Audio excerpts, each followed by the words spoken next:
go. What's new, YouTube? It's Moosie bringing you guys another Black Ops 3 video, and in today's video, let's talk a little bit about how to get a nuclear. Obviously, there is no formula or something like that to get a nuclear every single game, but I can give you some easy tips and tricks to kind of give you a better chance of getting a nuclear. So the first thing I would say is play with a team. Play as many of your friends as you can, because if you're just playing with random people, they're most likely not going to be as good as your friends.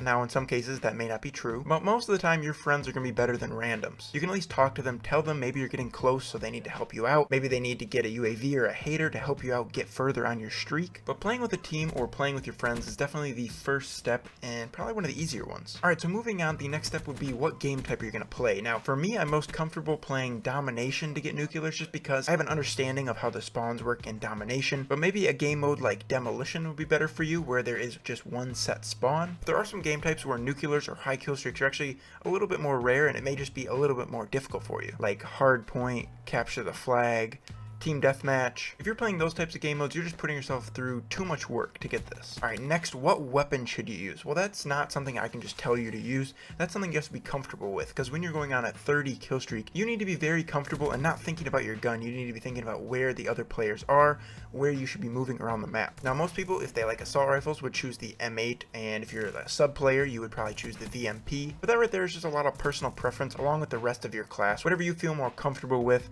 but perks like Ghost or Blast Suppressor are definitely going to be coming in handy as you're going through your 30 kills. Moving on to your specialist. Which specialist should you use going for a nuclear? Kinetic armor is probably the number one, maybe tied with heat wave, and that's because those can save you from those gunfights where you probably would lose them if you didn't have the specialist. For example, if you get caught reloading and somebody challenges you, you're probably dead and you have to start that streak all over again. But if you have heat wave, you can heat wave them. If you have kinetic armor, you can pop that and just win that gunfight. And that can be the difference between a nuclear or just a really good game. Some other ones, like you can see in this gameplay, I'm using the scythe. That's just because I enjoy using the scythe and I wasn't really going for a nuclear in this gameplay. Also, combat focus may be an interesting specialist since you may be able to get your hater a little bit faster.